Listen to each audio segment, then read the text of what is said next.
स्वागत है। और एग्रीकल्चर को लेकर काफी सारी चिंताएं बनती हुई नजर आई हैं, चाहे वो फिलहाल की समर क्रॉप है या फिर आने वाली खरीफ फसलें, जहां पर सरकार की तरफ से तो एज ऑफ नाउ हमने रिकॉर्ड प्रोडक्शन के एस्टिमेट्स ही आते हुए देखे हैं। जहां तक मानसून की बात है वो भी यहां पर नॉर्मल बताया जा रहा है, लेकिन एल निनो की चिंताएं हैं और जिस तरह का इरेटिक मौसम हमने बनता हुआ देखा है उसका असर भी यहां पर काफी हद तक फसलों में देखने को मिला।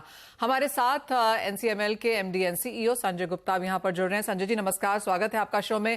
सबसे पहले तो गेहूं पर ही आपकी राय जानना चाहेंगे, क्योंकि यहां पर फिर से यील्ड क्वालिटी को लेकर कुछ चिंताएं बनती हुई दिखी हैं। हाँ मनीषा जी, नमस्कार आपको और धन्यवाद मुझे बुलाने के लिए। जैसे आपने बताया कि गेहूं के बाजार में फिर असमंजस की स्थिति बनी हुई है। इस बार जो सरकारी आंकड़े पहले आए थे वो 112 मिलियन टन के आए थे उसके, और एक्सपोर्ट बैन के चलते हुए ये उम्मीद थी कि जो इस बार दाम है शायद एमएसपी के नीचे आएंगे, पर ऐसा हुआ नहीं। अभी तक या तो ये है कि जो सरकारी आंकड़े थे वो थोड़े ज्यादा ऑप्टिमिस्टिक थे और एक्चुअल जो यील्ड है वो उससे काफी कम है। आज की तारीख में आपने देखा कि एफसीआई का भी जो टारगेट था प्रोक्योरमेंट का वो अभी करीब 70% ही हो पाया है, और ओपन मार्केट में जो रेट हैं वो एमएसपी के ऊपर चले गए हैं। तो अभी किसान मटेरियल शायद रोक के बैठा है, क्योंकि उसने पिछले साल में 28 रुपए किलो का दाम देखा है, तो वो उम्मीद कर रहा है कि आज का दाम जो 21.5-22 रुपए चल रहा है उसकी उम्मीद है कि दाम ऊपर जाएंगे, वो तब वो मार्केट में मटेरियल लेके आएगा, गेहूं लेके आएगा। तब तक तो ये असमंजस की स्थिति है। बस इसमें एक ही अच्छी बात है कि अंतर्राष्ट्रीय बाजारों में गेहूं के दाम काफी नीचे आ गए हैं, तो वो एक नेचुरल चेक रहेगा कि यहाँ भारत में गेहूं के दाम ज्यादा ना बढ़े, और वैसे हमारे पास एक्सपोर्ट के ऊपर बैन है। और हम अगर दाम ज्यादा बढ़े लोकल मार्केट में तो हम ये देख सकते हैं कि दक्षिण भारत में जो प्रोसेसर्स हैं या मिलर्स हैं वो शायद कुछ इंपोर्ट भी करना शुरू करेंगे। तो ये बड़ी असमंजस की स्थिति है आज की तारीख में। अभी तक पहले 112 मिलियन टन का एस्टिमेट आया था, फिर उसको रिवाइज करके 110 किया गया।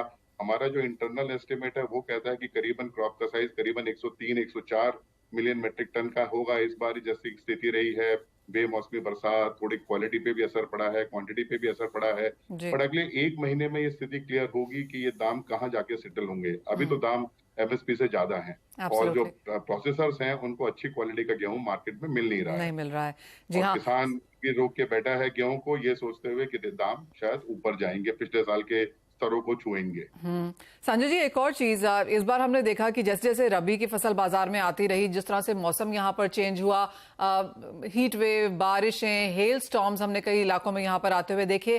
क्या स्थिति है फिलहाल वेयर हाउसिंग फाइनेंसिंग की? एज ऑफ नाउ अगर हम एयूएम्स की बात करें, commodities under warehouse financing, तो औसतन अप्रोक्सीमेट कहाँ पे नंबर्स हैं? कि अभी आज की तारीख में जैसे ये टाइम है जब इस टाइम वेयर हाउसेज में मटेरियल आता है, मटेरियल आने के बाद उसकी फाइनेंसिंग वगैरह शुरू होती है। बट पिछले साल से हम देख रहे हैं कि कुछ क्रॉप, जैसे लास्ट ईयर ये चीज कपास में हुई थी कि जो मटेरियल आना था, जो ट्रेडर्स और स्टॉकिस्ट होते थे वो पोजीशन ले ही नहीं पाए, क्योंकि उनको वो मौका ही नहीं मिला, दाम नीचे आए ही नहीं। पूरे साल ऑलमोस्ट पूरे साल एकदम समान दाम चलते रहे। अभी गेहूं में भी वही स्थिति बन गई है, मटेरियल आ रहा है, लोग प्रोक्योर कर रहे हैं, बट जिस तेजी से प्रोक्योरमेंट होना चाहिए था वो हो नहीं रहा है।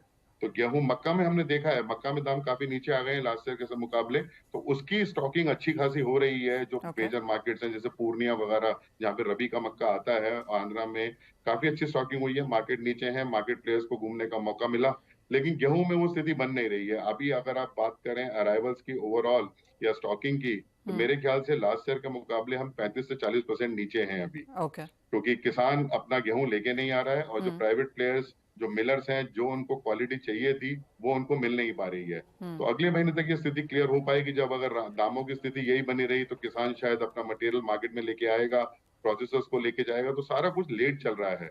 तो एयूएम जो होना चाहिए था इस टाइम तक, मेरे हिसाब से आज की स्थिति में करीबन 35 से 40% कम है कंपेयर टू लास्ट ईयर।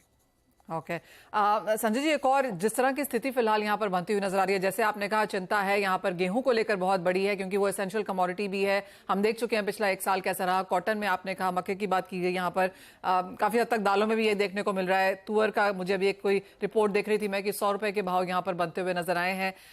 किस तरह की रिक्वायरमेंट रहेगी, कैसे देखते हैं आप आने वाले 4-6 महीने, क्योंकि ये मॉनसून के लिहाज से, बुआई के लिहाज से काफी इंपॉर्टेंट रहेंगे। काफी सारी एग्री टेक इनोवेशंस भी हमने यहाँ पर आते हुए देखी हैं, लेकिन अगले 4-6 महीने आपके हिसाब से आप क्या वॉच करेंगे? आज की तारीख में जैसे इंडिया का जो कंजम्पशन है अपना, वो करीबन 105 मिलियन मेट्रिक टन है। हमारे पास एक छोटा सा सरप्लस होता है जो या तो कैरी ओवर होता है या वो निर्यात हो जाता है। निर्यात के ऊपर तो अभी इस साल कोई उम्मीद है नहीं, क्योंकि हमारे दाम इंटरनेशनल मार्केट से ऊपर है। जी। अगर ये जो गेहूं की फसल का जो आंकड़ा है वो 105 के नीचे आता है तो हम देखेंगे कि गेहूं के दाम बढ़ेंगे। पर उसको एक ही चीज कंट्रोल कर सकती है, वो है इंपोर्ट। अगर हम्म। इंटरनेशनल मार्केट में भी रेट ऐसे बने रहे तो इंपोर्ट शुरू होगा, उससे चेक रहेगा। तो जो मेरे को जो लगता है कि जो लास्ट ईयर के हमने दाम देखे थे 28 रुपए 29 रुपए, वो हम्म। तो इस साल आने वाले हैं नहीं। मेरे ख्याल से जो मैक्सिमम हम देखेंगे 23 23.5 रुपए, उसके बाद से आयात होना शुरू हो जाएगा जो एक अपने आप पे प्राइस को कंट्रोल कर लेगा। ओके। तो इसी नैरो रेंज में प्राइसेस मूव करेंगे। नेक्स्ट 1-2 मंथ बहुत क्रिटिकल हैं, जिसमें हमें मालूम पड़ेगा कि किसान की मनस्थिति क्या बनती है। वो उसको रोकेगा आगे अक्टूबर नवंबर तक, आगे, ताकि वो जो ऊंचे दाम का फायदा लगाए, या वो बेच देगा। क्योंकि दूसरी चीज एक और आ रही है कि आपने जैसे देखा ही है कि सॉरी एल नीनो का पूरा अनुमान बताया गया है कि एल नीनो आ सकता है। अगर एल नीनो आया तो उसके कारण से एल नीनो आने की वजह से पैडी कॉटन इनके ऊपर बहुत असर पड़ेगा, और हम्म। जो सेंटिमेंट है मार्केट में वो चेंज हो सकते हैं। तो किसान मेरे ख्याल से फिर अपना मटेरियल रोकेगा, ये उम्मीद करते हुए कि दाम ऊपर जाएंगे। हाँ, जी। अगर जून में जुलाई में मानसून नॉर्मल आया हम्म। तो फिर मेरे ख्याल से किसान की ये स्थिति बनेगी कि वो मार्केट में लाके अपना माल को बेच दे। So absolutely. नेक्स्ट ये बड़ा असमंजस की स्थिति है, आज की तारीख में कहना बड़ा मुश्किल है। कुछ चीजें फेवर में है, कुछ चीजें हमारे फेवर में नहीं है। हम्म। बट ये लगता है कि जो प्राइसेस हैं वो एमएसपी के नीचे तो नेक्स्ट 2-3 महीने तक आने वाले हैं नहीं नहीं। आने वाले हैं। और जैसे आपने कहा गेहूं में तो बड़ी दिक्कत यहाँ पर है ही, कॉटन में भी हमने देखा किसानों ने यहाँ पर माल होल्ड किया। मसालों में काफी हद तक वही स्थिति यहाँ पर बनती हुई नजर आ रही है, और धीरे धीरे आगे जाकर ऑफकोर्स सभी कुछ यहाँ पर मौसम रिलेटेड हो जाएगा। संजय जी, बहुत शुक्रिया साथ जुड़ने के लिए और वो तमाम इंपॉर्टेंट क्यूज पर बात भी करने के लिए। लेकिन ब्रेक में जाने से पहले रवि आपसे जानना चाहेंगे, ओवरऑल एग्री स्पेस में अगर आपको कोई टॉप ट्रेडिंग स्ट्रैटेजी लेनी हो तो कहाँ होगी? एग्री स्पेस में मुझे लग रहा है कि थोड़ा बहुत रिकवरी का ट्रेड लेना चाहिए, क्योंकि अभी मई खत्म होने को आया है और जिस हिसाब से वेदर है इस हिसाब से लग रहा है कि अल नीनो अर्ली प्लेस होगा। और इससे थोड़ा बहुत मुझे लग रहा है कि जो खरीफ वाली कमोडिटीज है उसमें एक अच्छा उछाल देखने को मिल सकता है। Level specific and price specific मुझे लग रहा है कि इमीडिएट उछाल है वो आपको पल्सेस में आता हुआ दिखेगा। थोड़ा बहुत इंटरनेशनल मार्केट में भी थोड़ा एक्सपोर्ट सिनारियो अभी वीक है, तो वहां पे मुझे लग रहा है कि मूंग एंड चना दोनों में यहाँ से 100 से 150 पॉइंट की मार्केट ऊपर होनी चाहिए। हमारे जो ट्रेडेबल कमोडिटीज है उसमें मुझे गुवार कॉम्प्लेक्स में लग रहा है कि एक रिकवरी की उम्मीद करनी चाहिए 5700 के करीब। गुवार सीड एक स्टेबल हो सकता है। अपर साइड मेरा मानना है कि शॉर्ट टर्म में ये 5900 तक के लेवल आपको गुवार सीड में आते हुए दिखेंगे।